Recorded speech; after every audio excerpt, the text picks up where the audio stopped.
Азеке, сен түсінбейсің, менде 100 миллион теңге қарыз бар дейді. Орта жас кризисінен мен шықтым. Инстаграм жоқ адам қоғамда біртүрлі адам болу керек. Дәл қазіргі сәтте ешкімде проблема болмайды. Енді қараңыз, виртуальный реальностьті мені бәрі жақсы көреді. А реальность бытшытып жатыр. Маған виртуальный реальность қатты тартады. Кем дегенде отбасының бір күні болу керек, бекітілген. Бізде де кейде инстаграмнан бастап келген кезде айтамыз да, кемі 90 күн дұрыс контент жасап отырсаң, сіздер дұрыс аудитория түсесіздер, а бірақ самасаңыздар түспейсіздер. Қанша мәгізді менде өзі 5000 оқырман бар ма еді? 15 000 ба 20 000 қосылды. Ол колоссальный ғой ол дәуір үшін ше. Бүгін бізде қонақта Азамат мырза. Азамат мырзамен 2023 жылы, осыдан 2 жыл бұрын подкаст түсірген екенбіз. Одан бері біраз заттар өзгерді. Менде де айтып күліп отырмын қазір Азамат мырзаға, сіз уже көп жерге барып қойыпсыз, қазір информация жинау керек болды бізге бүгінгі сұрақтар. Бұрынғыдай комфортный емес, когда сіз шынымен ешкімге бермеген кезде сұхбатты жеңілдетті да сөйлесу. А қазір уже өзіңіздің YouTube каналыңыз бар, Instagram тұрақты жүргізесіз, кәдімгідей информацияны полный бүйтіп біліп алу керек болады екен. Бұрынғыдай емес. Специфический ма? Иә. Мен сразу мынандай бір заттан бастағым келіп отыр. Нарикби мырзаның подкастында сынық адам жайында бір именно бір қызықты эпизодтар көрдім, естідім. И ол маған прям шынымен бұл есіме қалды да. Когда мысалы белгілі бір боксшы біреуден таяқ жаппаса, бокстан чемпион болып кетеді. Белгілі бір кездегі сынық болған ситуациялар кейін оны мықталады екен да. Азеке прямой бір сұрақ, өзіңізден сынық болған кездегі бір сол ситуацияларыңызды айтып берсеңізші. Именно өзіңіздің кішкентай кездегі балалық шақтағы болсын бір. Сынық, енді сынық оқиға біздің дәуірде көп. Менің дәуірім, біздің демей қойшы, бірақ менің дәуірімде өте көп. Ол нормально. Балалар, мен айтамын да, кішкентай кезімізде біз неге тойға барамыз деп ше. Біздің кезімізде кішкентай кезде біз тойға баратын едік. И тойда адамдар ішетін еді, и ол жерде төбелес болатын еді, и ол жерден бәрі қырғыннан шығатын еді. Енді білмеймін, менің есімде солай қапты да. Енді может кішкентай бала болғаннан негативтер теріп алдым ба, білмеймін ғой. И ол жерде бала өте қауқарсыз болады, өте қауіпті бір жағдайда, және бұның қорғаушысы жоқ. Қорғаушысы анасы, бірақ анасы әкесімен нетіп отыр, разбирается. И бұл бала жалғыз қалып қояды. И сосын қазіргі дәуірде андай нелер болады ше. Өзінің жаңағы құндылығын тақ етіп қоя алмайтын ше. Допустим, бір кісі келді, маған айтады, мен 1 сағат күттім дейді да, бір кісіні. Оны шақырған, сөйлесуге бір нәрсе 1 сағат күттім дейді. И анау кісі неге кешігеді, бір нәрсе деп ренжіп отыр, ашуланып отыр. Мен айтамын, сен неге отырасың деймін да. И мен өзімде де байқаймын. Мен андай прям білмеймін, андай кейін ренжимін өзіме ше. Не үшін күттім мен оны деп ше. Вот недавно айттым ғой жаңа. Шақырды, ойбай, Азеке, сіздің неңіз бөлісу керек, да. Мен көндім, жарайды, барайын, пайдалы болайын деп. И организатор 40 минуттан кейін жоқ та. Мен ерте барғам 15 минутқа, ладно, 40 минут өтеді, мен жазам, организатор жоқ та. Бір-ақ адам келген да. Мен айтам да, енді ладно, уже 45 минут өтті, мен кете берем дедім да, но бірақ бір таныс кісі келіп қалды, мен ұялып қалдым, ладно деп отырдым ол жерде. Бірақ бәрібір ешкім жиналған жоқ, біз ол жерде 1 сағат, 1,5 сағат ішіне отырып кеттік. И одан шыққанда мен қатты ренжідім, өзіме ренжідім. Неге сен отырсың деп ше. Все, не то что 40 минут. Мен ладно, 15 минут ерте келіп қойдым, оны не считайым. Жарты сағат отырдым ғой. 15 минуттан жақсы, сау болыңыздар. Ешкімге не жоқ ондай. Боқтамайсың, ешкімді айқайламайсың. Но жаңағы сынықтықтың эпизодтың қазіргі отдачасы сол. Получается, бұрындар бір сондай бір оқиға болып беді сізде өзіңізде, который именно осы кішкентай кезімізде ма? Иә. Өте көп қой. Хотя біреусін өте көп қой. бір есіңізге салып жерге біреусін бөлісе аласыз. Например, мен бұны баяғыда бір алғашқы, осы бір 3-4 жыл бұрынғы подкасттарда айтқан шығармын, ол есінде жоқ шығар адамдардың.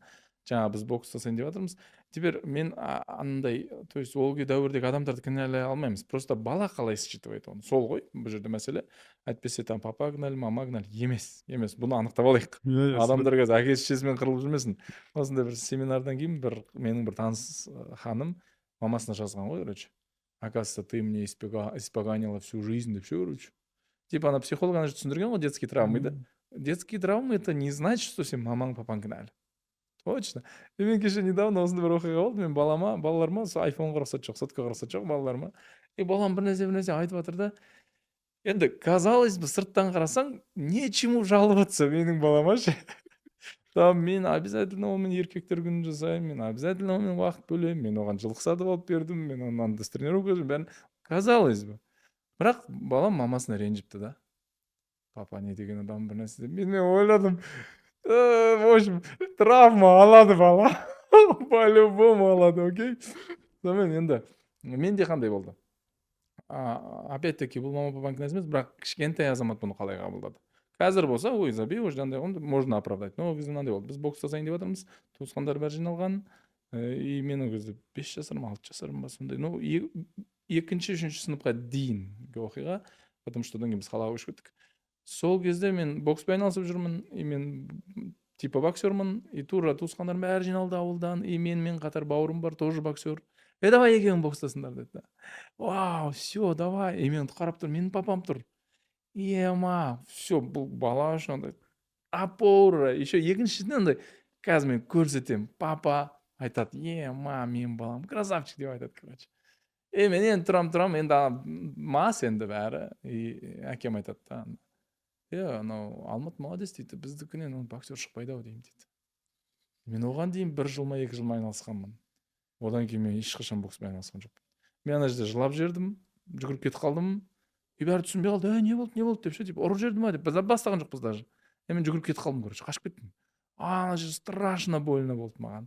И бұл қазір вроде как это все прорабатываешь, но все же енді бұл қазіргі азамат бүйтіп айтады, блин, азамат, пойми, оның туған ағасы. И пойми, что там пьяный все, ну, мас, да, енді нормально. Енді ол ағасына неткісі келіп тұр, может быть, өзінің олардың әңгімесі бар арасында. По идее, сен бұл әңгімені естімеуің керек еді, ол кісі кішіпейілдік жасап жатыр, но сен естіп қойдың. Ол әдейі істеген жоқ деп можно оправдать. Но 6 жасар, 7 жасар азамат олай түсінбейді. И ол на всю жизнь сақтап алады оны. Мен 32 жасыма дейін ешқандай единоборствомен айналыспағанмын. Мен 31 жасымда бірінші рет ММА-мен айналыстым. И то білесің не үшін екен, сол мен ММА-мен айналыстым. Одан кейін түсіндім мен, оказывается, қорқынышты емес екен деп. Там удар тиюі саған қорқынышты емес, там сен қолыңды қайыру қорқынышты емес. Бірақ маған бұрын өте қорқынышты болатын. Қатты қорқатынмын. И бұл андай болған, мысалы, наглядный пример, мен сонда очередьте тұрмын. И бір әйел келді, алма тұрып алды. И мен, по идее, просто уже не надо драться. Төбелесудің жоқ, просто айта алуым керек мен.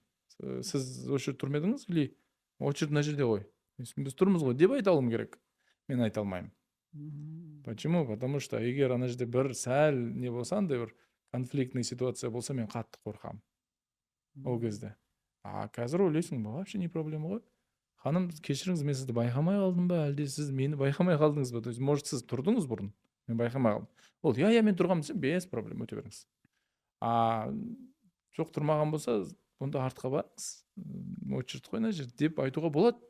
И ол сені бір ұрмайды. Еркек болсам, вообще үндемес пе едім мен, например, да? Бірақ қазір бірақ қандай проработать етіп нәрсе деймін ғой. Бірақ андай критический моменттерді білмеймін қалай болатынын. Сол кезде көрінеді бәрі. Меніңше өте қызық сияқты, шынымен де андай очередьте тұрған кезде болады ғой, әртүрлі ситуация болады, алдынан тұрып қалады. Одан Азеке, мен сізді уже бұрыннан бері бақылаймын, көремін, сіз триатлон, мына жерде ММА, мына жерде бізде көкпар, мына жерде марафон, бізде не қалды істелінбеген деген сұрақ қой. Мото, ну типа өзіңіз мына жерде хоббилар бойынша мото бар бізде. Таңертеңгісін ерте тұру бар. Ана жерде тағы не қосуға болады дейсіз ба? Маған қызығы осыншама дүниенің барлығы наоборот расфокус емес пе, или қалай сізге көмектеседі деген сұрақ қой мынау. Расфокус емес.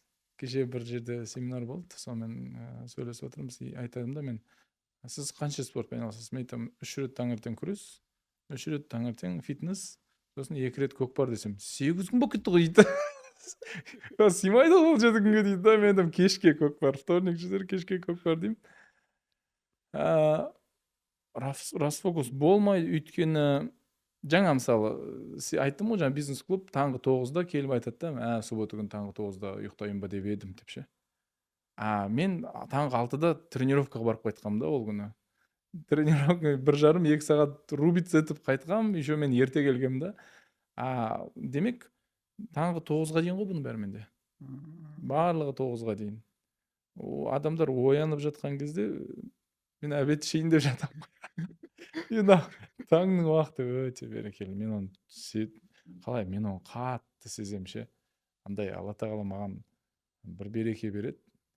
Блин, мен кейбір кезде андай саған деймін, андай есептегім де келмейді, озвучивать еткім де келмейді, андай как будто бір андай экстра нелер келетін сияқты маған. Сол кезде мысалы мен онда сразу практикаға көшейікші. Мысалы мен ертең сағат 6-да тұрам деп мысалы бекіттім өзіме, иә. Бір будильник шырылдады или әйелім оятты, білмеймін, уақыт келді. Мен Алматы жата тұрайын деді. Жата тұрды.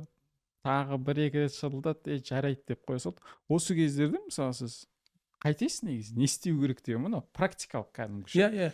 Мынандай ғой, егер мен ояна алмасам, демек мен ұйқым сапасыз ғой, жай ғана. Қарапайым, может ана психология бір нәрсе мотивация керек жоқ. Просто мен ұйқым сапасыз. Бәлкім мен кешкі асты тым кеш іштім. Және тым көп іштім. Бәлкім мен жатар алдында 1 сағат сотка шықладым. Ол жерде кортизол көтеріліп кетті. Кортизол көтеріліп кеткен үшін мен ұйықтап қалдым, бірақ мен терең ұйқы фазасын түсе алмадым, өйткені менде кортизол көтеріліп тұр, мелатонин не справляется. Все, простой. Если мен қарным таңғиып жатса, асқазан қорытып жатыр, процесс үлкен болып жатыр, пока что терең ұйқыға түсе алмаймыз, потому что терең ұйқыда сіздің жүрегіңіз 30-ға дейін түсіп кетеді. 30 удар в минуту пульспен асқазанды қорыту қиын болады. Сол үшін біздің ағза бәрін под контролем ұстап тұр. Приоритет ағза асқазан ба? Забей на все, қорытып алайық. 2 сағат керек, в принципе, ничего страшного дейді. Енді сіз сағат 11-де ұйықтап қалдыңыз ғой. Терең ұйқы фазаға сіз түнгі 1-де ғана кіре алдыңыз.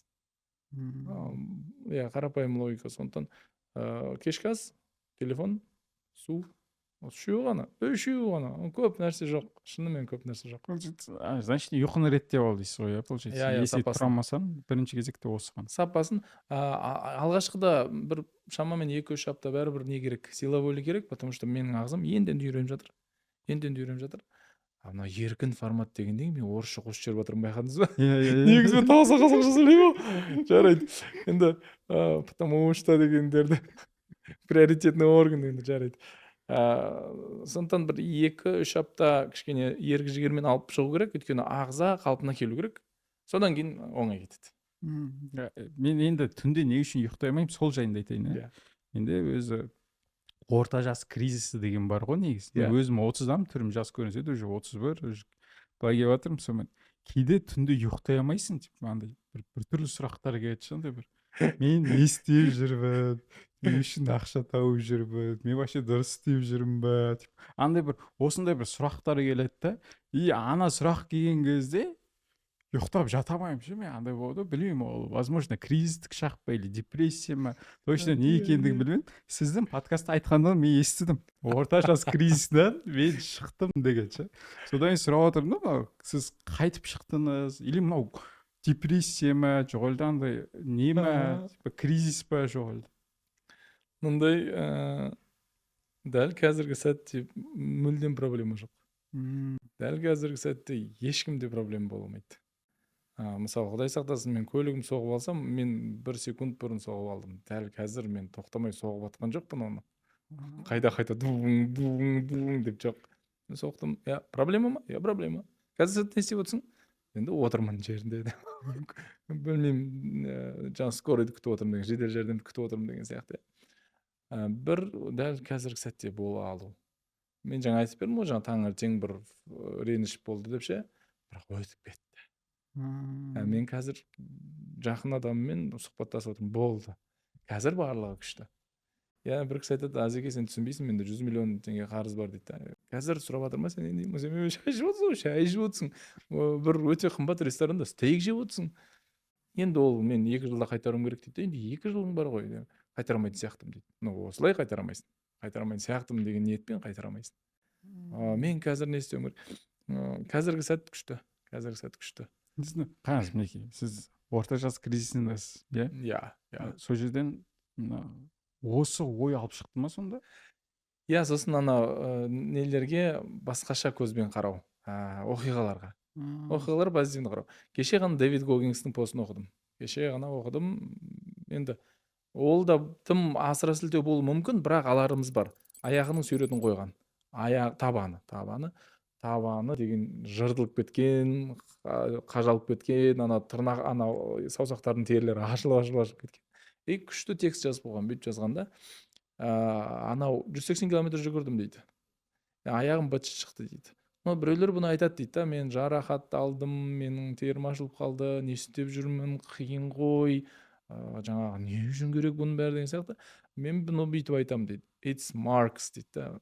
Ненің маркс, ненің белгісі дейді. Анау күш жазған, енді ағылшынша еще анау не болғандай. It's not pain, it's marks деп. Ненің марк, ненің белгісі? Ол айтады, менің жеңісімнің белгісі дейді.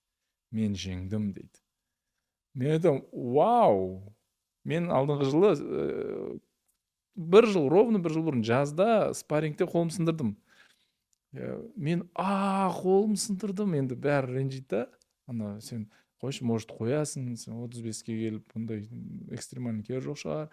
Мен оны қолым сынып қалды десем болады. Екінші, бұл жеңістің белгісі десем, вау, енді тым қылып кетуге болмайды, бірақ жеңістің белгісі. Енді сосын осы жыл жазда күресте мына саусағым сындырдым. Саусағым сынды, әлі тырнағым бітпеген. Көрінсе міне. Енді былай, орташа есеппен бір жылда бір нәрсе сынады екен. Орташа есеппен бір сырлады, енді кем дегенде тырнағың ашылып кетеді, бір нәрсе деген сияқты, тырнағың сынады деген сияқты. Кеше көкпарда жылқының аузына қолым кіріп кетті да, ана несі, тісі тырнағым ортасына кіріп кетті ше, өте өткір екен жылқының тістері. Енді бола ма?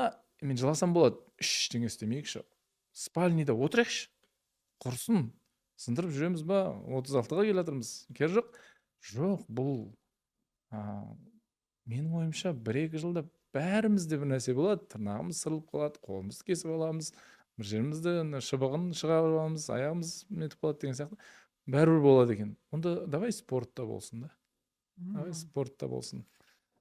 И бұл андай не деп қарайықшы, бұған андай сынық емес, бұл белгі. Менің өмірімнің активный екенін белгісі, менің өмірім қызық екенін белгісі деп ше.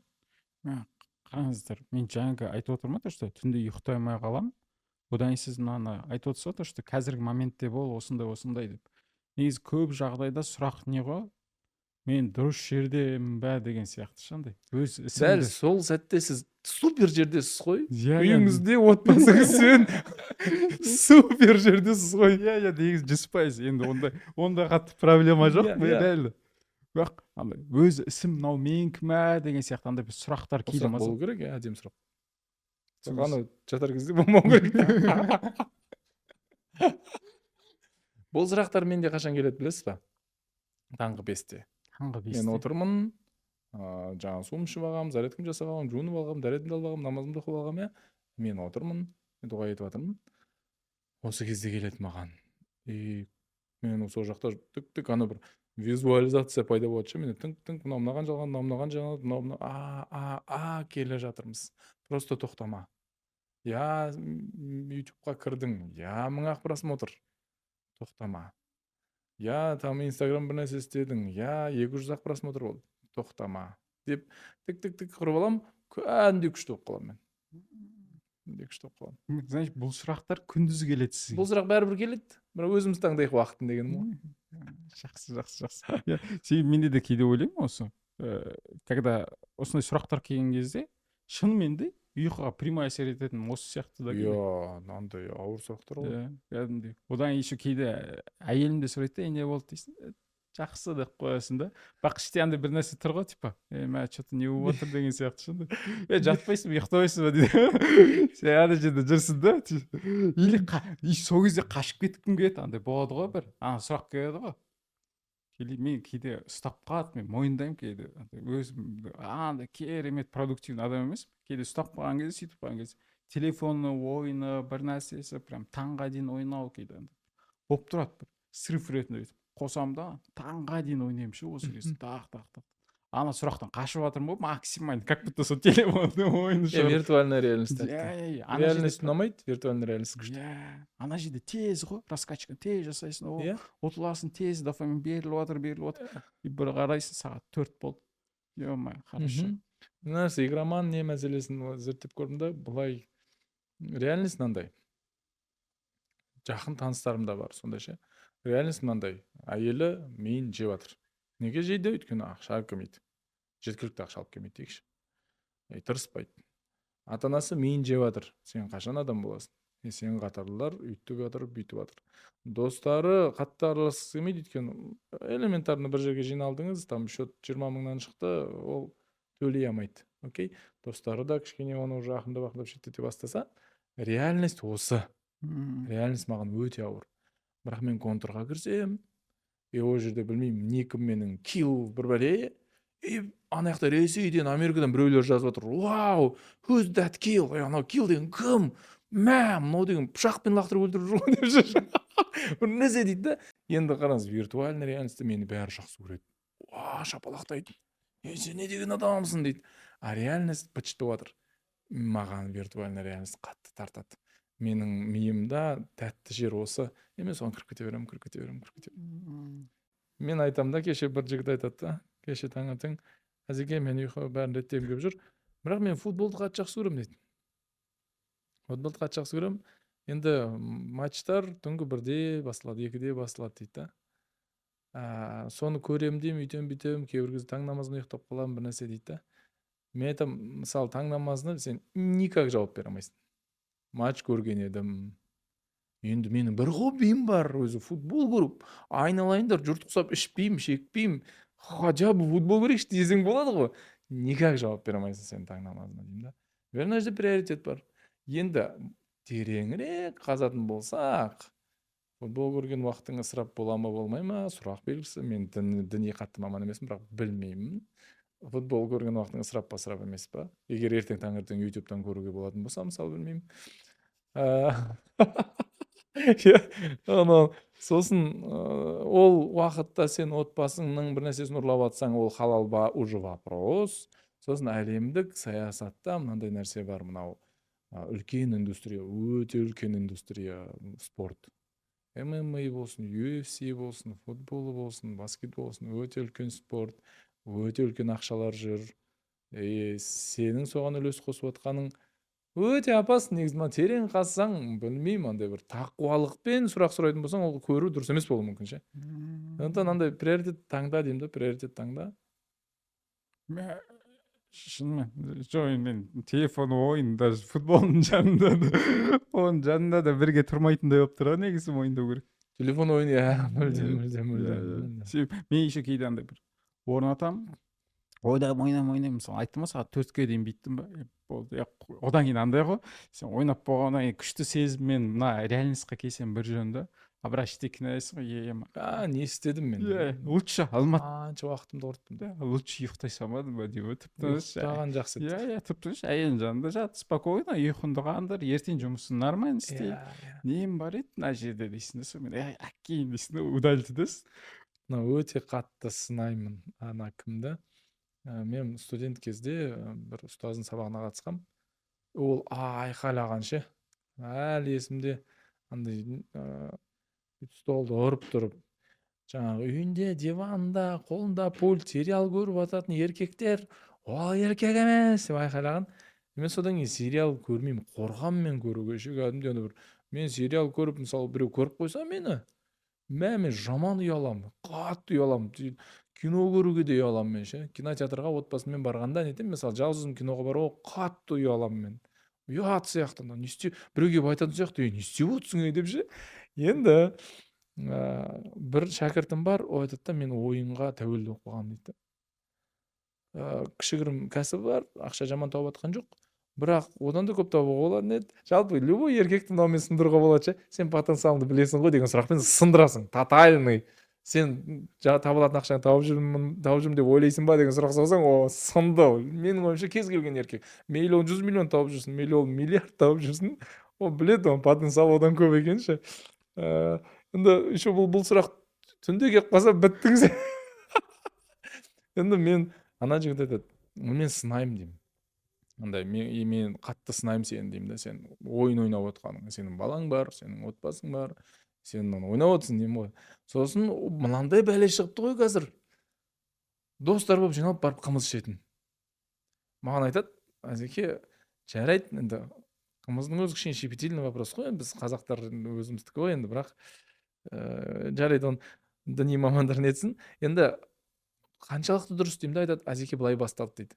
Бір күні бардық, бір қымызханада, ана бутилированный қымыз, ол қадым қымыз емес, ол ішінде ол химия, 1,5 литр суды аласың, ішіне жаңағы ашытылған су құясың, сосын химикаттар қосың, вот саған қымыз. Енді қымыз енді былай ойлаңызшы, күніне 1 тонна сататын компаниялар бар. 1 тонна қымыз сату үшін сен қанша биең болу керек? И ол 12 ай сатып жатыр. Адамдар деп енді ол жігіттер айтады, аптасына бір барып жүрдік дейді. Ұнап қалды анау күшті сезім дейді да. Бір кезде 3 рет бара бастадық дейді. Яғни жұмыста отырамыз, жігіттер кеттік деп, кешке қарай барамыз, 3 рет бара бастадық. Бір кезде аптасына 5 күн қымыз ішіп жүрміз дейді. Бір кезде ішпесек бір түрлі болып тұрамыз дейді. Жатам деген сияқты, кеттік па деген сияқты. Бұл дұрыс па? Қызық маған. Менің ойымша бұл уже дұрыс емес дәрежеде қымыз ішу сияқты да.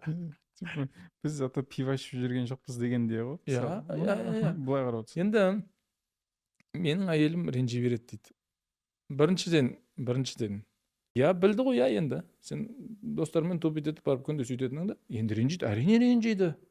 Айтады, мына үйде мына бұзылып жатыр, сен әлі осы 2 апта болды мына крайниктің бұзылғанына, а сен жүрсің аяқта дейді. Ол айтады, мен жұмыспен жүрмін. Ол сенбейді уже, сен жұмыспен жүрген жоқсың. Болды. Қымыз ішіп жатырсың. Маған внимание жоқ деп отыр дейсің ғой үйде. По идее, өте қызықты тема сияқты. Мысалы қараңыз, енді қымыз ішудің бізде ондай орта жоқ екен, білейік, қуанамыз ба, білмейміз, енді көреміз. Маған қызығы Азеке, сіз мысалы үш спорт дедіңіз, иә. В целом бір ритуалды айтып бере аласыз ба, мысалы полный кәдімгідей, мысалы таңертеңнен, иә, неден басталынады? Мысалы бүгін не істедіңіз?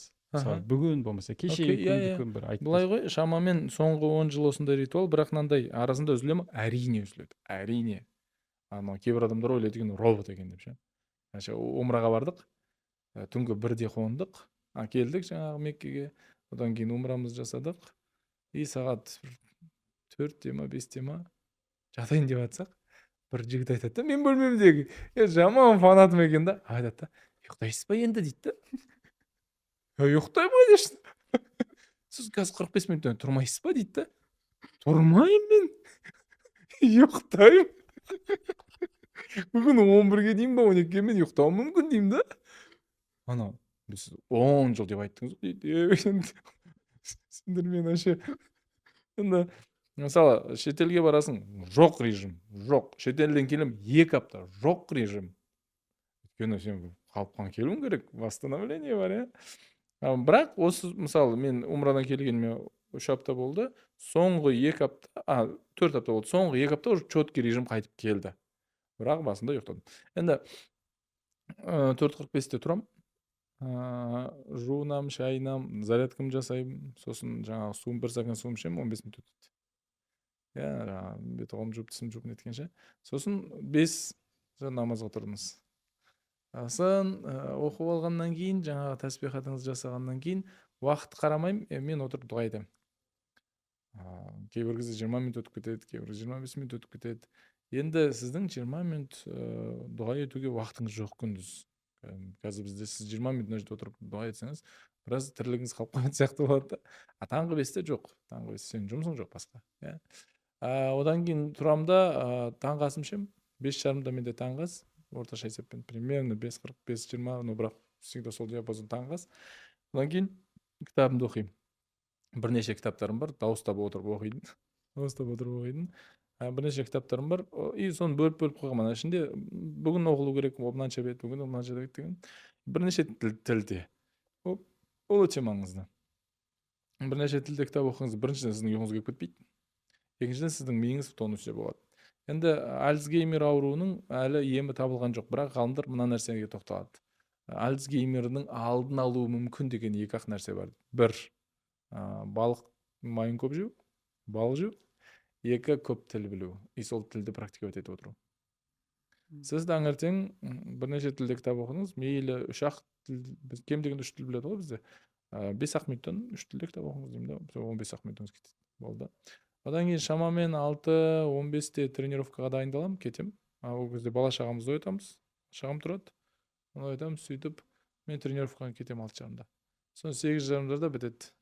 8:30-да. Сосын офиске келем, мысалы бір 15-20 минут менде уақыт бар. Еркелеуге уақыт бар. Келдім офиске.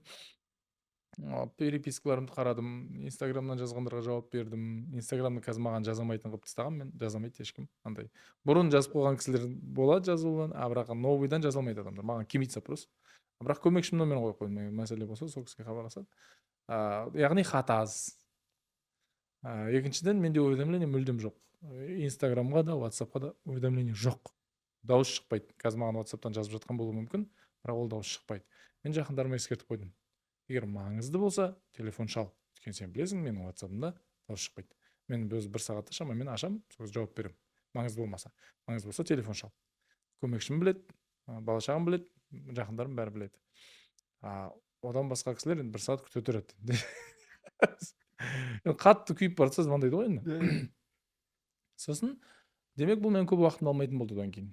Өйткені тыңқ дей қалса, қазір екеуміз отқанда мен қарай алмаймын ғой, біз съемкада отырмыз ғой. Бірақ мен ішімде андай тік кім екен, тыныштық па екен, анау бір нәрсе болып қалған жоқ па екен, деп ол кортизолын көтереді сен. Енді барлығынан хабардар болу шынымен құтқара ма? Білмеймін.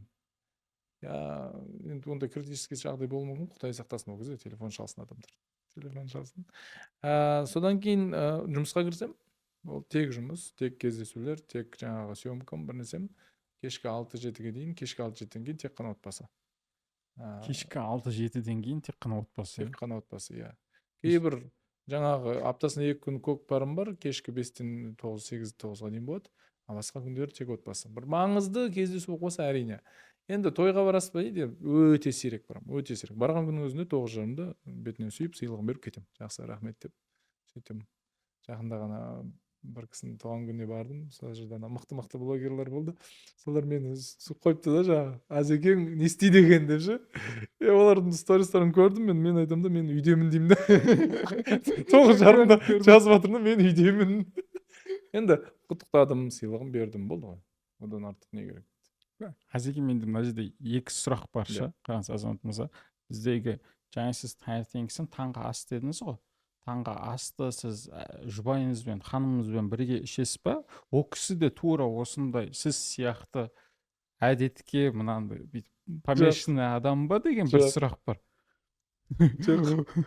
Одан кейін жаңағы цифровой детокс жайында ше. Біз өзіміз контент жүргізетін адам ретінде соны осы екеуін бір толығырақ ашып берсеңіз. Келіншегім ондай емес, келіншегіңізден ондай болып талап ете алмайсыз, өйткені мысалы кейбір күндер бар, мүлдем тұрудың керегі жоқ ол кісілерге, оянудың керегі жоқ деген сияқты. Ол кісілер бала шаға бәрі 6-тан кейін оянады. Бұлай намазға оянады.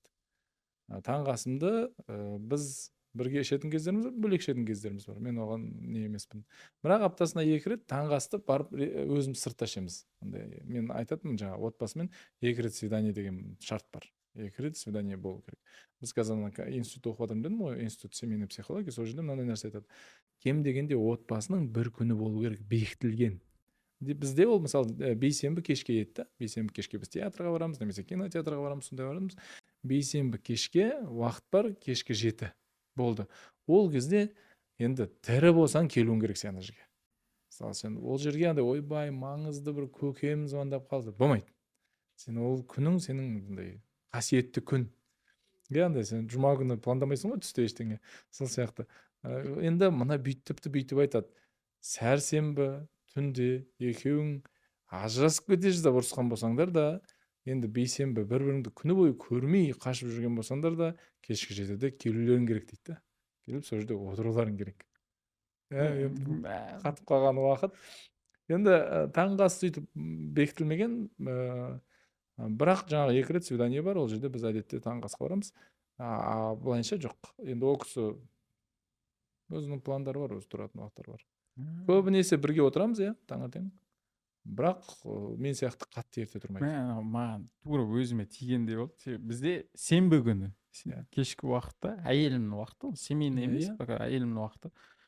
Бірақ шынымен жаңағыдай айтып отырмын, кейде бір маңызды кездесу шығып қалатын болса, ананы бір ысырып келісіп воскресенье бүйтіп қойып жібересің. Бірақ мен кейде байқаймын ше, бәрі әйелімнің бүйтіп көзқарасынан бүйтіп қарайды да, типа, Иә. сен тағы ауыстырайын деп отырсың ба деп бір андай сөздер келеді ғой кейде. Иә. Ой, что тиіспейміз. Иә. Еще анау бұл ана семейный проблемалар бүгін шықпайды екен да, ол жиынтық екен. Бір адмена жасай салдыңыз, кішкене болып қалды, тағы бір адмена жасайсыңыз, кішкене жиналып қалды, тағы бір адмен, төртінші адмен жасаңыз айтады, қыржыбара біраса деген нәрсе шығады. Оған дейін жиналды ол, кеше шыққан жоқ ол. Иә, бұл тың жиналады да бір күні атылады, бұр деп атылады. Сондықтан өте маңызды. Цифрлық детокс. Иә. Мен сіз контент жасайсыз. ютубқа да контент шығарып отырсыз, мына жаққа да контент шығарып отырсыз.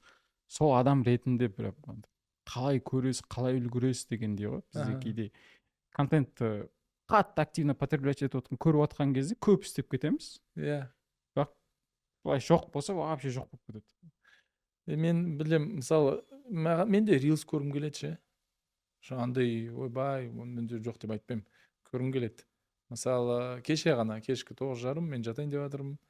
Ұйықтауым керек. Бірақ көргім келіп тұр ше. Бір ана ағылшындар күшті айтады, серфинг дейді ғой, серфинг. Бір серф жасап қойдым, бір 5 минут әлемде не болып жатыр. Бірақ мен білем, таңғы 6:30-да күрес. Мен қазір сәл отырып қалсам, бәлкім жарты сағат отырып қалсам, байқамай қаламын. 40 минут отырып қалсам, кортизол көтеріліп кетсе, ұйқым сапасы нашар болады. Мен ертең ана залда мясо боламын. Тряпкаға лақтырады мені адамдар. Есептеймін да, қош деймін, барам. Нетем. Кеше мынандай бір қызық не болды. Бір жігіт айтады, Азеке, осы 2 апта болды дейді. Мен уақытты күшті істеп жүрмін дейді. Кеше түнде дейді, сағат 10:30-да Атыраудан досым келді дейді. Сонымен енді 3-ке дейін отырып қалдық дейді. Бәрі жиналған ғой. Енді осындай жағдай не істеймін дейді. Мен айтамын, біріншіден бұндай жағдай болады. Окей. Нормально. Екіншіден, досыңыз соңғы рет келіп жатыр ма? Енді келмей ме ешқашан десем, күледі. Қандай бір, білмеймін, күндізгі келетін уақытында кездесейік деген сияқты. Соңғы рет келіп жатқан жоқ қой ол. Бірақ енді өзіңе де может атмос керек болып тұрса, енді болады. Цифрлық детокс қолданбауға тұрсам, мүлдем қолданбаймын. Мен қазірше бұл Америкада қатты зерттелген көп кітап бар екен. Мен алдында social minimalism деген кітапты оқыдым ғой. Орысша таба алмайсыз, қазақша ондай кітаптар әзірге жоқ. Бірақ жаңа ағылшынша бірден түсті қолыма соны кітап ретінде. Соны алдында оқыдым. Ананы жазған кісі MIT университетінің айтишник, профессор. IT саласына. И Instagram, Facebook, жаңа social media, TikTok-ты тарихымен, интервьюларымен, ана кісілердің айтқан сөздерімен дәлелдеп береді. Енді қалай дейді жаңағы? Evil дейді ғой, evil. Зло, это зло деп айтады да ол ше. Это зло. И бүйтіп айтады, интервью бергені бар, сол Instagram құрушылардың бірінің интервью бар, 2007 жылғы ма, сол жерде мынандай сөз бар. Біздің миссия, енді пайдалы жағын айтады ғой, әрине, ниеттері күшті шығар, иншаллах. Айтады, Instagram жоқ адам қоғамда біртүрлі адам болу керек. Жетті ма? По-моему, жетті. Мен сізге қазір мен Instagram жоқ десем, сіз біртүрлі қалай деп ше. Енді жетті, окей. Енді қатты зерттелген, неге айтып жатырмын? Сосын тұрдым да, неге Амазонға кіріп жаздым ағылшынша. Вообще осы social media туралы, сотка туралы кітаптар дедім. Өте көп. Білмеймін бір. Ана жерде мен бір 15-20-сын көрдім. Барлығы отзывтар керемет. Енді ана профессор мынандай эксперимент жасайды. Айтады, мен мынандай жарияладым дейді студенттердің арасында. Маған 40 адам керек. 90 күн мүлдем social media қолданбайтын. Социальный медиа қолданбайтын адам керек. Эксперимент бұл дейді. Содан кейін эксперименттің нәтижесінде талқылаймыз. Енді қайтып жүктейсің ба оны телефоныңа? Жүктесең не үшін жүктейсің? Жауап беруің керек дейді. Мен жарияладым дейді. 40 адам емес, 690 адам тіркелді дейді. Шамамен сондай адам тіркелді дейді. Ерікті. Сол 690 адам 90 күн мүлдем social media қолданбады, өшіп тастады барлығын. 90 күннен кейін 2% адам қайтып жүктеді. 2% адам. Олар нақты жауаптары береді, не үшін жүктеу керек екен. 98% адам мынаның түкке керек жоқ екен ғой деп айтты дейді. Түкке керек жоқ екен, менің көп уақытымды алып жатыр екен. Енді сол кітаптардан кейін мен кішкене социал медиаға қарсы шығып кеттім. Мен андай қолданғым келмейді, нетпеймін. Мынандай да бір мақсатым бар. ютубта миллион оқырман болған кезде мен инстаграмда өшіп тастаймын деген бір сөзім бар, білмеймін, көреміз. Енді бірақ бір ағаның әңгімесі ұнады маған. Бір Шымкентте бір мықты отырыс болды. Сол жерде енді андай ел ағалары, енді шынымен ел ағалары, андай Rolls-Royce'пен келетін сондай ел ағалары. Соны отырып қалды да, сосын мен осы ойды айттым ана кісімен. Сосын Азеке дұрыс екен, бірақ жастар 99% инстаграм қолданып жатса, сіз кетіп қалсаңыз, пәленше кетіп қалса, имамдардың барлығы шығып кетсе, инстаграм жоқ болып кетсе, кім қалды деді да. Анау біздің жастарымызға не беріліп жатыр ол алаңда, кім қалды деді. Егер ниетім осындай керемет болса, мен ойладым, керісінше мен контентімді мықты қылайын, керісінше мен оқырманды көбейтейін, керісінше мен аяқта былай айтқанда пилит етейін контентті, бірақ бүкіл контентімді менің месседж болсын, идея болсын, тұрарлық идея болсын. Мен кеше сол үшін рубрика бастадым, көрдіңіз бе, сатпайтын прогрев деген. Мен ештеңе сатпаймын, бірақ прогрев жасайыншы сатпаймын, сатпаймын, ештеңе сатпаймын. Соны бітірдім, сатпайтын не деп, хэштег сатпайтын не деп, прогрев деп. Содан кейін ниетім түзеттім, пайдалы болса болды, онда кіруге болады. Шынымен де өте, мен ананы істеп көрдім. Бізде приложениялар бар ғой, 10 секунд деген шекет, кіресің сразу бүйтіп. Жопса кірмей, осыншама кіріп көрдім адамды. Бір апта тест жасап көрдім. Одан кейін, ананы көрем да, раздражение шымен. Сосын адам 10 секунд өшіріп тастады, қойшы өзімді кінәламай көрейінші деген сол. Ананы көресің, отмена дейді, еще андай типа вздох, андай демалып реттеп ал дейді да, шаруаны реттеп ал дейді. Адам көрген жыны ұстады. Содан кейін қой тоқтай сөйледі. Азекеден сұрап алайын, содан кейін барып реттесе болады шығар. Енді бұл сізде андай ғой, әдет қалыптастырасыз. Ең қиын бір қалыптасқан әдет бар ма?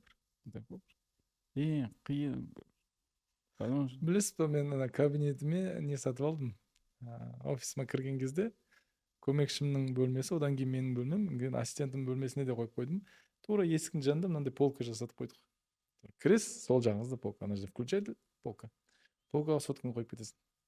Енді менде немде аймағымда компьютер мақтанып отыр.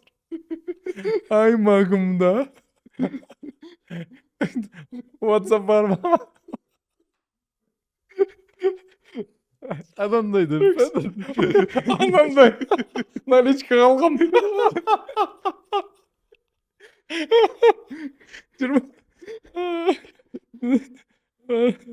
Осы ноутбук десем өтірік, компьютер десем өтірік. Ол да жақсы шығар. WhatsApp бар ма? Бар. WhatsApp бар. Телефон шалған кезде мен қабылдай аламын, сол жерден қабылдай аламын мен. Сол жерден жауап беріп сөйлесе беремін. Болды, телефон маған қасымда тұрудың керек жоқ екен. Сол жерге қойып кетемін. Өте қиын әдет болды бұл. Қиын. Ана полка ұнамайды маған, ананы түрі ұнамайды, тұр ол. Бірақ ақындап қалыптасты, ана телефонды қойып кетсем, сол жерге қоям, ары қарай барып үстеліме отырған кезде кәдімгі жұмыс істейсіз. Мысалы, осы қиын дедіңіз ғой, қалай болды? Бір қанша уақыт, қандай кедергілермен кездестіңіз? 2-3 апта. Сосын контент жасағаннан кейін мен өзіме күшті қылып көндіріп аламын ғой. Ана насмотренность болу керек менде. Мен анау психологтардың рилсын көруім керек, шетелдің коучтардың рилсын көруім керек, содан кейін мен де бөлісе аламын деген бір отмазка болады, не болады. Бірақ мен оған жарты сағат бөліп қойғам, кәдімгідей уақыты бар, оны мен жарты сағат отырып рилс көремін. Таңертең жұмысқа барғаннан кейін. Одан кейін ана жерге қойып қоямын. Бір анау қасыңда мына жерге үстелдің үстінде тұрса, тұра береді ғой, тиіспеймін деп кіріскен өзінде бір 10 минуттен кіріп кетесің ғой ана ше. Біреуге жаза салайыншы дейсің, біреуге бір нәрсе ескерте салайыншы дейсің. сол қиын әдет болды, енді қалыптасқан сияқты. Маған бір 2-3 апта керек болды. Вот орта демекші, шынымен де бір маңызды нәрсе бар. Мен қазір өзім бір орта жинап жатырмын. Ол жерде адамдар челлендж форматында 10 подписчикке жетеді және де жеке брендтерін қалыптастырады. Ол туралы толық ақпаратты білу үшін астындағы телеграмға өт және де біздің ортамызға қосыл. Керемет. Мынау бір өзі бізге бір осознание болды. Біз кішігірім сізге бір тосын сыйымыз бар, сыйлығымыз бар. Бір күнтізбе әрқашан бір біздің атымыздан сізге бір сыйлық болсын. Мәссаған, болғандай. Бұл күнтізбе, бұл тамаша. бұл бір андай қайтсам болады. Түсіндім. Сіздерге басқа күнтізбе керек емес. Иә. Мынау ананы өзіміз жылжыта береміз, айда да жылжытамыз, аптаның күнде жылжытамыз. Тамаша ғой мынау. Мен мынаны мысалы күнде таңертең ассистентім келеді, тік реттеп қояды. Өзіңіз бір стористарыңызға, тағы басқаларыңызға бір салып қоясыздар өздеріңізге. Мынау біздің кішігірім бұл сіздердің туынды ма? Иә. Мәссаған, тамаша. Так, бүгін 18 ғой. Бүгін 18 октябрь, бүгін сенбі күні. Сосын мен ауыстыра алады екенмін. Ертеңнен жексенбі болып қоямын. Мынау визуальный тамаша. Визуальный өте тамаша, неге білесіз ба? Өйткені күнімді мен жоспарлаймын. Мысалы тұрамды, сәрсенбі кездесеміз дегенде, менің басымда мынау жер тұрады да. Мына жақтан басталды, 3-ші тұрады. Енді бізде бұрын мен ана кімне аңсағанның несіне естідім да, күлдім комиктің стендапер таныспыз. Енді ол кісі айтады да, біз бұрын күнделікпен өскендер дейді. Мектепте қазір күнделік жоқ қой. Күнделікпен өскендер, маған сәрсенбі десе мен мына 3-ші күн деп мына жақтан ортасына қоя салатым дейді ойша. Сосын жұма десе мына 2-ші парақта ортада тұрады дейді да, сенбі жексенбі астында дейді да. Күшті ғой. Енді айтады, қазіргілер қалай ойлайды екен дейді, сәрсенбі десең так 1-2-3 де ма дейді да. Тамаша. Енді мынау соны тәрбиелей алады. Күнделігі жоқ адамдарда, мысалы мынау менің басымда тұрады образына. Иә, мына жақта мынау күшті жасалыпты ше. Мынаған кәдімгі план құруға болады екен. План құруға болады екен мынаған. Сіз 5 апталық былай күндермен бөлесіздер ме? Өзіңіздің бір графиктарыңызды құра алатын сияқтысыздар ашық. Еще бүйтіп 4 айға бір жоспар қойсаңыз болады ше. Мына 4 ай мен мынандай істеймін. Мына 4 ай мынандай. Сонда сіз жылды 3-ке бөліп тастадыңыз. Или 3 айдан болса да болады. 3 айдан болса да болады. Квартальный қылып. Мынандайлардың сатып алуға бола ма? Қызылдары бар ма? Бар. Вообще онда тема болады. Өйткені мына жерге 3-еуіне қызыл салып қоямыз да, осы 3 ай менде осы жоспар деп ше. Ол маңызды. Керемет. Енді пайдаңызға жарасын. Рахмет. Ағаш, МДФ дегеннен тамаша. Бұйырса, соңында бір істеп келсек, сізге бір алып келеміз тағы да. Осылай болып жатыр екен деп. Сапалы. Одан бізде енді кезек не бойынша? Маған қызығы былай отыр. Қазақтардан да бір сөздер бар. Телефонға қарап отырмын, себебі өзім заметкамды жазып қойғам. Қазақтардан андай сөздер бар. Асықпа, бәрі өз уақытымен, бәрі не қыласың, өйтіп асығып, елдің алдына түспе дейді. Және де батыстың психологиясы бар бізде, хасылдар бар ғой бір. Ойбай, just do it now or never дегендер. Жасамасаң болмайды, өмірің кетіп жатыр. Енді сізден сұрақ, екі жақтыкін деп білесіз? Біздікі сонда дұрыс емес болғанда ма? Қазір бір анда хасыл көбейіп жатқан сияқты да бір. Жоқ, біздегілер асықпа дейді соны. Сіздікінде өзіңізде қалай дегенім ғой? Асықпа, бірақ уақытылы істе. Асықпа, бірақ уақытылы істе. Асықпа, бірақ уақытылы. Асықпа деген сөз кешіге бер деген сөз емес. Асықпа, бірақ уақытылы істе. Андай бала 9 айдан кейін туылады. Асығуға болмайды. Бірақ 10 ай болып қалса, ол уже анасының арғы ағзасын бүлдіреді ол бала. Ананың ішіндегі суды бүлдіреді, ағзаны бүлдіреді. Бірақ 8 ай болып қалса, тоже недоношенный болып қалады. 8 ай вообще рискованно. 7 ай болса, более-менее, еще бұл жерден қыз болса, ол более-менее, еркек болса, мысалы, қатты қауіп бар, мысалы, туылған. Сондықтан асықпа деген сөз кешіге бер деген сөз емес. Бөліп алу керек. Асықпа деген сөз уақытылы істе. Асықпа бірақ. Анау дипломкаға негізі 1 жыл беріледі бізге. 1 жыл беріледі. Асықпа. иә, соңғы бір ай қалған кезде күніне бір екі ақпарат жинақта, күніне бір абзац зертте, күніне бір парақ зертте, бір нәрсені зертте. Асықпа. Бірақ жоқ, түк істемей соңғы 2 апта қалғанда ұйықтамай істеп тастау емес. Андан уақытылы істеу керек, бірақ мынау отмазка. Жаңағы намаз оқы десе, асықпа әлі, жасың 30-дарға келсін, отмазка. Болмайды.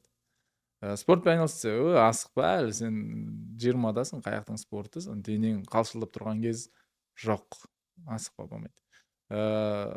Ақша істеу керек, бизнес істейін ба деген, асықпа, уақыты келеді, өз сәті келеді, дұрыс адаммен кездесесің, жоқ. Асық, бірақ асық деген сөз істе деген сөз ғой. Жай ғана істе. Әйтпесе істемеуге отмазка ретінде қолдансақ жаман. Бірақ екінші қыры күшті. 30-дан кейін адамдар түсінеді, сіз қазір нетіп жатқан шығарсыз. Істей беремін мен деп ше. Мен YouTube-қа кірдім, мен мынандай жоспар құрдым. 2-3 жыл мен сала беремін контент. Ештеңе күтпеймін. Атып жатыр, атпай жатыр, просмотр аз емес. Ештеңе күтпеймін. 2-3 жыл салам. Енді бұл менің асықпауым. Бірақ кейбір кісілер 6 айдан кейін күйіп кетуі мүмкін, 3 айдан кейін күйіп кетуі мүмкін. Неге болмай жатыр? Мен сондай күшті контент жасап отырмын, неге қарамайды деп. Нарик Мырза айтып еді ғой, бір маған YouTube-тан біреу ақылдасуға келген кезде бүйтіп айтамын дейді да. 100 подкаст па әлде бір видео шықсын, содан кейін келіңіз деп айтамын дейді. Енді ықтимал мынандай 99% ол адам келмейді. Өйткені әлемде 1% адам 100 видеодан артық салған екен. Әлемде 1% адам. Енді Нарик Мырза айтады да, ол қазір мен айтқан түсінбейді да ғой дейді. Ол енді бастаған. Сен оған обложка де, просмотр де, бір нәрсе де, шортс де, ол дейді да, бірақ ол басында тиген жоқ, ол түсінбей өйтті дейді да. Шынымен. Мына сөздер еще өзіме келіп жатыр ғой. Мен 2023-те мысалы бастадық қой біз. Басында деп күшті былай келіп жатты. Содан белгілі бір уақыттан кейін барлығын қойып тастадық қой. Тоқтата тұрайық, бүйте тұрайық, мынау келмей жатыр, мынау бүйтпей жатыр. Бірақ просмотр болды, бәрі болып тұр. Ол атпай жатыр, басқа бір тәттірек сияқты. Енді қазір қайтадан етемін, бірақ қарайсың ба, қазір салғандардың одан да бүйтіп былай төмен түсіп жасап отқан кезде кейде мен сол подкастты көрдім, Нарик Мырзаның жаңағы сіз туралы айтқан осындай подкасттер болу үшін сен 100-ден аса осындай жасау керексің деп. Шынымен просто алгоритм екен ғой. 1% екен, мен оқыдым оны. Жоқ, 2% жатасың. Одан мен бір түсінгендігім, сіздің де қазір таңда YouTube-дағы атып жатқаныңыз, Instagram-да атып жатқан негізгі ключевой нәрсе осы сияқты. Себебі сізде де Instagram-ға түсініктісіз да. Мен мына күндері контент салам, мына күндері менен контент жексенбі күні күтпе. И ол да түсінетін сияқты. Бұл кісі, мысалы, ол искусственный интеллект қой. Ол сізді бүйтіп анализ істеп отқан жоқ. Ол жерде адам отқан жоқ қой, күшті зат салып жатыр екен деп. Мына кісі тұрақты контент жасап жатыр. Біздің платформада көп адам кіріп отыруына көмектесіп жатыр. Значит, бұл кісіні дальше шығартуға болады деп сізді көрсететін сияқты. Мен түсінгенім сол зат болды, потому что сіздің де YouTube-қа қазір постоянно бүйтіп салып отқаннан кейін көрінім, значит, бізде де кейде Инстаграмнан бастап келген кезде айтамыз да, кемі 90 күн дұрыс контент жасап отырсаң, сіздер дұрыс аудитория түсесіздер, бірақ самасаңыздар түспейсіздер. Өкініштісі осы. Ең басында біз сіздермен 90 күн салдық па Рилста? Ең бірінші қанша, мәгізді менде өзі 5.000 оқырман бар меді, 15.000 ба 20.000 қосылды. Ол колоссальный ғой ол дәуір үшінші. Маған ұнамайтын неде, сіз айттыңыз ғой, Азеке, ол намаса да салуыңыз керек деп, әше тема кетті. Ол жерде де қызық болды, біраз. Одан кейін менде ең қызықты мына жерде бірнеше тағы бір сұрақтарым бар. Азеке, сізді мықты коуч ретінде, әдет қалыптастырған адам ретінде полный танимыз. Бірақ сіздің өзіңіздің проблемаларыңыз қандай мысалы? Мысалы, сіз эксперт ретінде бәріне кеңес бересіз, бүйтіп істеңдер дейсіз. Қазіргі таңда өзіңіздің болып жатқан күшті сұрақ. Мұндай сұрақ сұрамапты. Тема. Так, қандай проблема? Мен өмірі, не дейді ғой, жаңа struggling дейді ғой, өмірі мен салмақпен арпалысып келе жатырмын.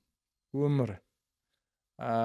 Мен былай қарасаңыз аптасына 8 тренировка жасайтын адам минимум 2 сағаттан бір андай бір үшбұрыш болу керек еді, андай үшбұрыш пресс сондай болу керек еді, бірақ ондай емес. Мен бұл туралы зерттедім, оқыдым. Қазір мынандай бір термин бар, хроническое, не, артық салмақ бар, хронический. Өйткені образ жизни, бір нәрсе. Бүгін ғана таңертең джиу-джитсу тренеріммен сөйлесіп қалдық та, осы әңгімені. Ол кісі 8 жыл бойы Америкада оқыған, сол жақта джиу-джитсумен айналысқан, кәдімгі черный пояс та. Черный пояс екінші дан деген ол страшный нәрсе. Екінші дан сен уже басқаларға пояс бере аласың.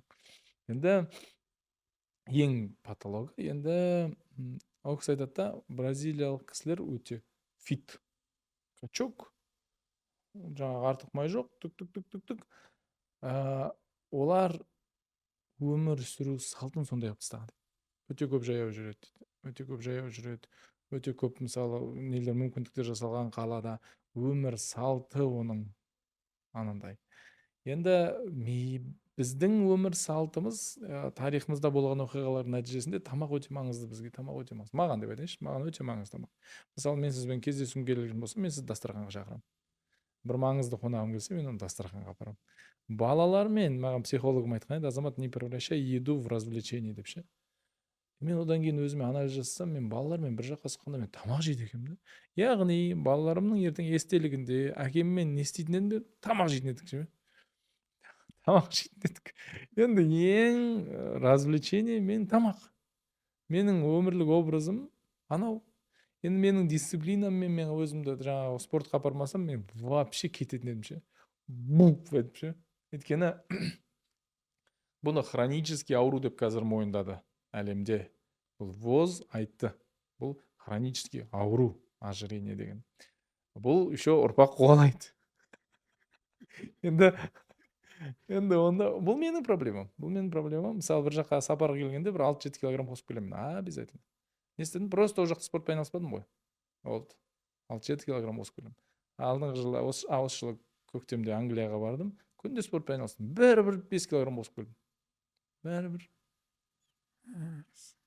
Бұл менің проблемам, мен бұнымен.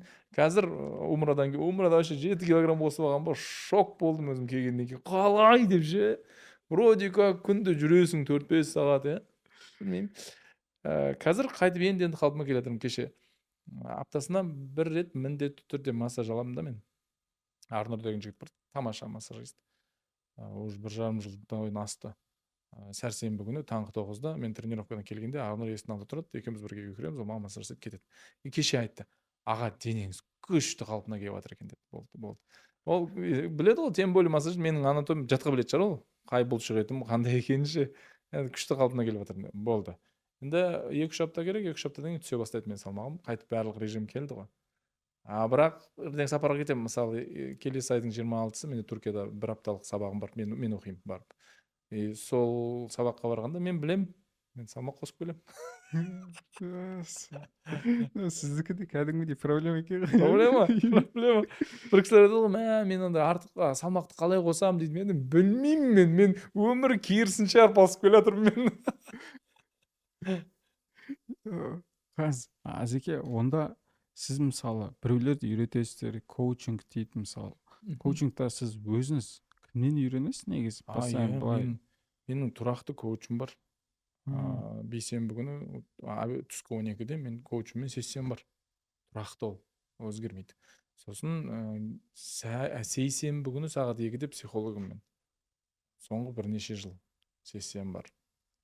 Мен нетем. Менде WhatsApp'та қызық бір тақырып болды да, маған бір клиент келді, тым үлкен кісі. Тым үлкен, андай енді мировой масштабтағы кісі. Менімен жұмыс істейтін болдық, екеуміз коучинг алды менен, 3 ай менімен жұмыс істейтін болды. Жасы да үлкен, жағдайы да үлкен. Тым үлкен. 200-300 миллион айналасы болса, проблема жоқ еді. Енді содан мен ақылдастым психологыммен. Мен қорқывадым. Реально қорқывадым дедім. Онымен сөйлестік. Сосын бейсенбі күні коучыма айттым. Слушай, я боюсь дедім. Чему мне его учить дедім. Елки-палки. Барлық жетістікке жетім алған деп ше. Енді ол кісілер күшті нәрселер айтады ғой. Енді ол саған не үшін келді, мысалы, мен дисциплинадан мықтымын. мен ешкімге тұрып жаңағы нені үйретпеймін, ақша табу дегенді үйретпеймін мен. Ол тақырыпта мықты емеспін.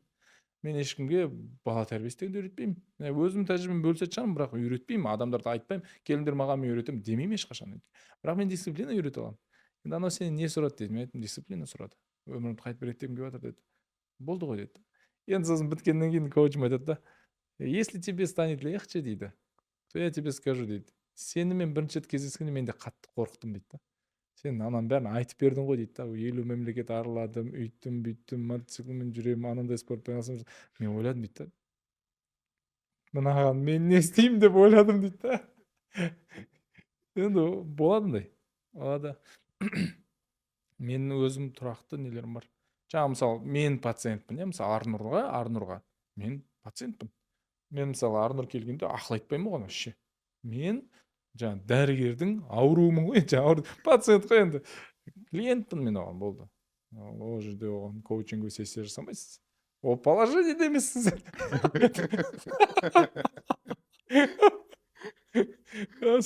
Ана жаңа психологыма барған кезде мен вообще шәкірт позициясындамын. Әрине ішімде фильтрім бар, ол кісі мұсылман емес, маған егер исламға қарсы нәрселер айтатын болса, мен сразу айтамын, слушай, вот это вот по исламу противоречит деймін. Ол мысалы нәрселер айтамын, выбери себя, ешкім көмектеспе деуі мүмкін. Мен айтамын, ол жерде мен осындай нәрселер. Ол айтады типа, чего ты боишься? Мен айтамын, Аллаха боюсь. Ол жерде ол кісі уже стоп болады да, андай. Өзіміздің құндылықтарымызды етпейміз, бірақ ана жерде кәдімгі шәкірт боламын мен шәкірт боламын. Мысалы коучым менен жастау кісі, сосын енді мен ана жерде кейбір басында ой болатын, мына кісі қалай болды деп қаламын да, бірақ шәкірт позициясында болғанда мен көп нәрсе аламын. Мен тыңдаймын, мен ол кісіні сынамаймын, мен ол кісіні зерттемеймін, достойым ба, достойын емес. Мен егер мен оны кірістім ба, мен шәкіртпін дедім ба, болды. Керемет. Ал енді не жайында? Енді сіздің коучингке келейік. Сіз басқаларды үйретесіздер. Маған қызық болып отқанда мынада. Қандай болды ма бір өзіңізде бір кісіге кеңес айттыңыз, болмаса былай істе дедіңіз. Бірақ наоборот әсер етті да, бір сондай бір ситуация. Сондаймен бір бөлісе аласыз ба? Ондайларды мен көргім келмейтін шығар деп па? Так. Міндетті түрде болған шығар қазір. Есіме түспеді. Енді міндетті түрде бар, ол мен перфектпін емес қой. Может, ол кісі айтпайды, может, айтқан болса мен игнорировать ете салатын шығармын оны ше. Бірақ есіме түспеді. Бірақ міндетті түрде бар шығар. Себебі өте қызық та осы. Мысалы қазір андай коуч деген сөзді де андай кішкене бір алаяқтау сөзге андай ұқсап кетті да, өкініштісі. Менде де оны 100% түсінемін.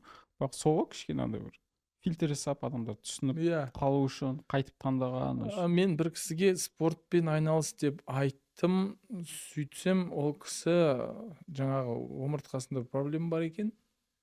Сосын содан кейін айналысуға болмайды екен негізі ол кісіге. Бірақ бір апта айналысты, сосын ауырды. Сосын барып тексерілді. Біз білмедік, ол да білген жоқ, омыртқасында проблема бар екен. Одан кейін мен бүйтіп айтатын болдым, сенің денсаулығыңда ақау бар ма? Қазір сөйтіп сұраймын. Бар ма емделу керек жерлер? Ой, жоқ десе, анда баруға болады деп ше. Бірақ ең несі жаңағы оңайы ол жүру ғой, мен бәріне жүру деп айтамын. Жүр, ең қауіпсіз спорт. Ең қауіпсіз спорт жүру дейсіз ғой. Енді мынандай бір сұрақ. Сіз коучинг етесіз, адамдарды тәрбиелейсіз, үйретесіз, былай жасайсыз.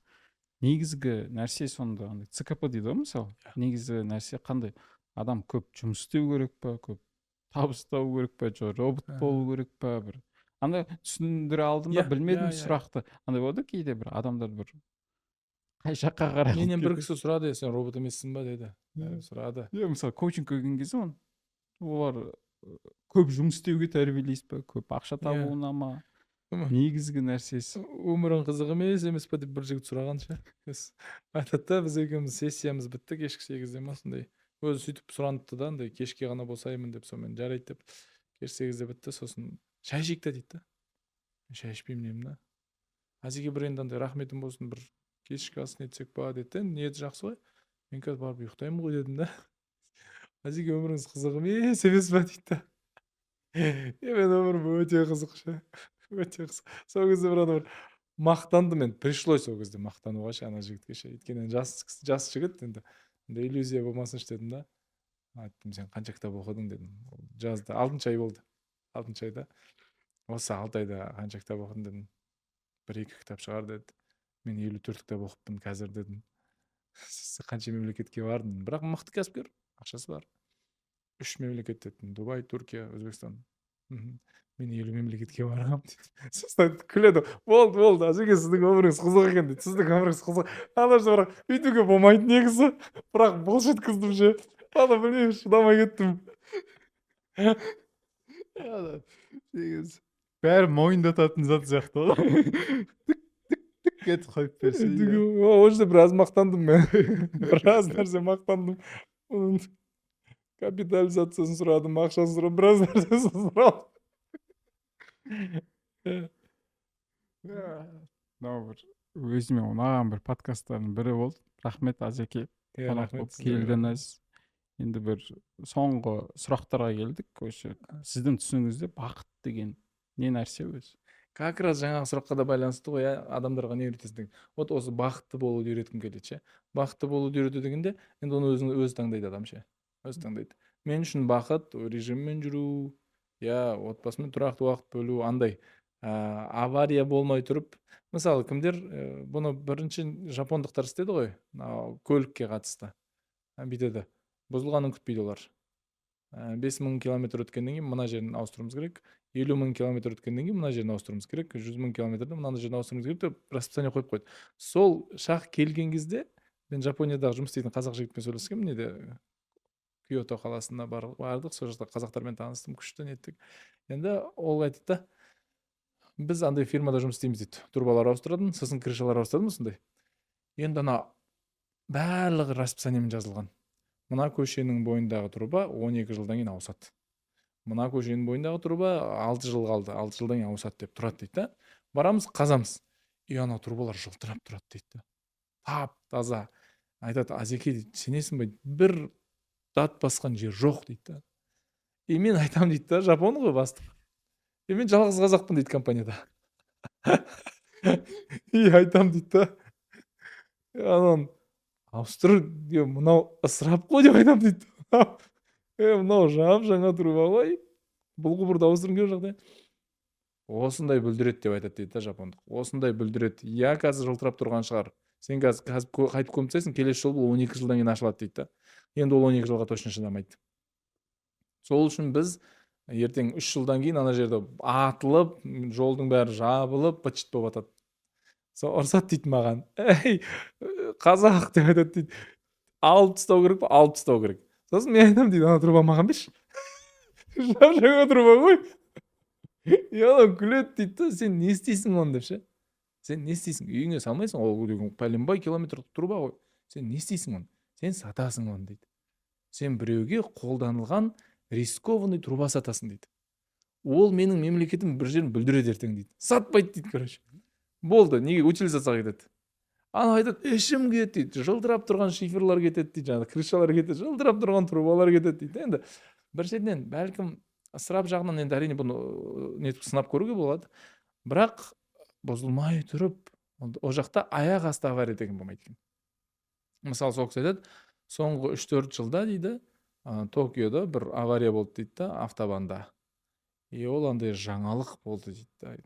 Авария болмайды негізі дейді. Сен авария болмайтындай қылып жасалған бәрі дейді. Олар сен қатты тырысуың керек дейді. Сосын ол кісі жаңағы мас болып шыққан, одан кейін өрескел бұзған заңды, сондай. Ол тағы да біраз ай бойы ол талқыланды дейді. Жаңалықтарда неге олай болды, қалай болды? Мысалы, анандай немістерде андай дейді, мысалы, теракт бір нәрсе Германияда барлығы болмай тұрып шешіліп жатады дейді. То есть мынау жарғысы келген, жаралмай қалды. Жарғаннан кейін демейді дейді олар. Мынау барып бір нәрсе қылмыс жасағысы келіп тұрған жерінен ұсталып қалды. Жасай алмай қалды. Мынау тонайын деп жатқан жерінен ұсталып қалды. Тонай алмай қалды. То есть жоқ та, анау алдын ала. Сонда менде де бақыт деген тема мынандай. Давай белім ауырып қалмай тұрып қазір жүзумен айналыса берейік.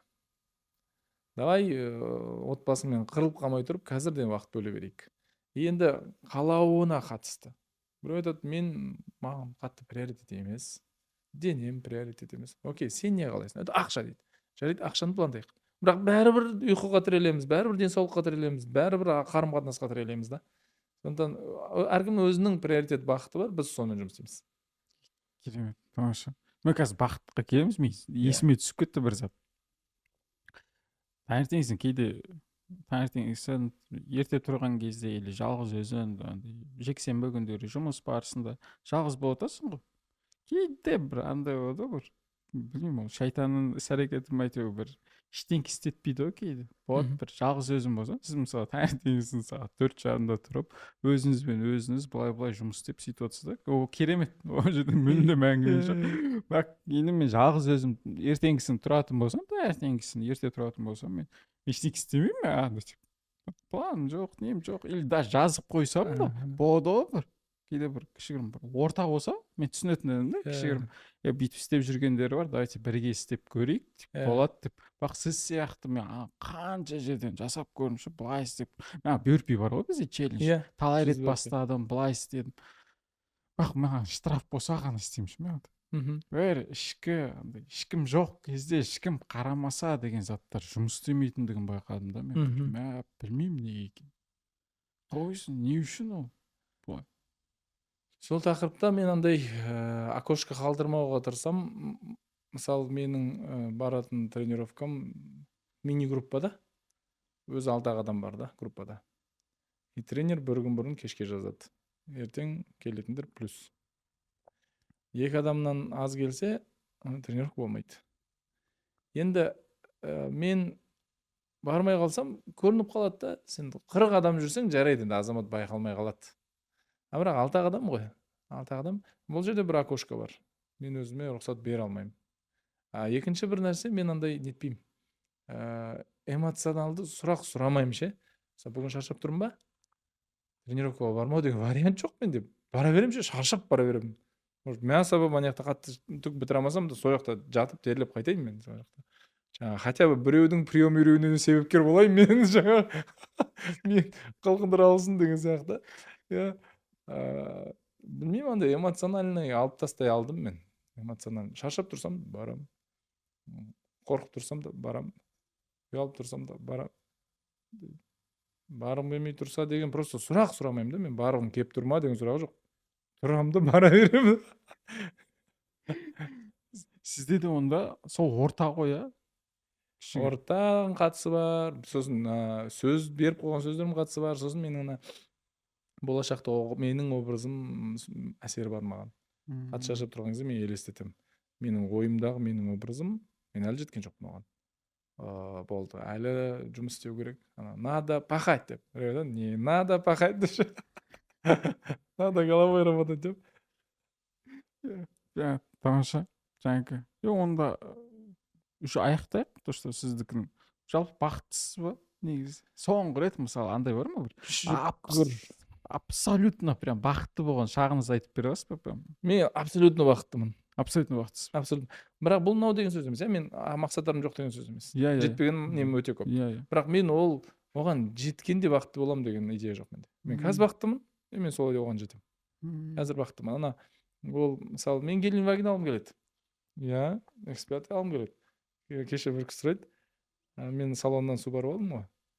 Азеке, неге Subaru дейді да? Сен BMW жақсы көресің ғой. Ақшам жетпеді деймін. Болды. Бұл андай сөз емес. Кезінде мойындаймын, маған ұят еді. Ақшам жетпеді деп айту ше. Бірақ мен кредитке қарсымын. Кредитке, рассрочкаға тотально қарсымын соңғы 1-2 жылда. Енді X5-ға ақшам жетпеді менің. Қатты ұялып тұрған жоқпын бұл идеядан. Жаңа жапондық су жаңа көлігім бар. 2 мотоциклім бар. 3-ші мотоцикл алайын деп отырмын. Мен бөлек әңгіме десең. Енді бұл ақшам жетпеді деген ұят емес қой. Соны мойындай алу ше. Нормально бұл. Нормально. Бірақ келе жатырмыз. Сонда да бақыттымын мен. Енді мен бүйтпеймін. Күліп айтамын ғой мен. Сен Геленваген аласың. Иншаллах аламын мен оны. Енді Геленваген барда жоғында счастье деген сусын тұрмайды. Соны ішіп алып, енді точно деген жоқ. Сен ол іштегі бір нәрсе. сырттан ешқандай ингредиент керегі жоқ оған. Мен қазір бақытты болған кезде қатты көп нәрсе өзімен өзі күшті болып жатыр. Өйткені ол егер исламша психологически ол понятно, исламша алатын болсақ, шүкіршілігің артқан кезде Алла тағала нығметіңді арттырады. Все, мен шүкіршілігім күнде таңертең мен онда чекинг жасаймын, чек. Пипец бақыттымын ғой мен деймін. Мен шынымен күнде таңертең ойлаймын ше, не деген бақыттымын мен деп. Страшно бақыттымын ғой мен деп ойлаймын. Күнде таңертең. Рахмет. Рахмет. Шақырғаныңызға рахмет. Кайфовый подкаст болды. Еркін, рахмет. Сұрақтарыңыз күшті екен. Сізге де рахмет. Комментарийдағы именно жазған адамдардың барлығына бақыт тілейміз. Көрген адамдары бар, көрмегені бар, барлығына. Осымен тәмамдайық онда. Тәмамдайық. Рахмет. Мынады өзіме.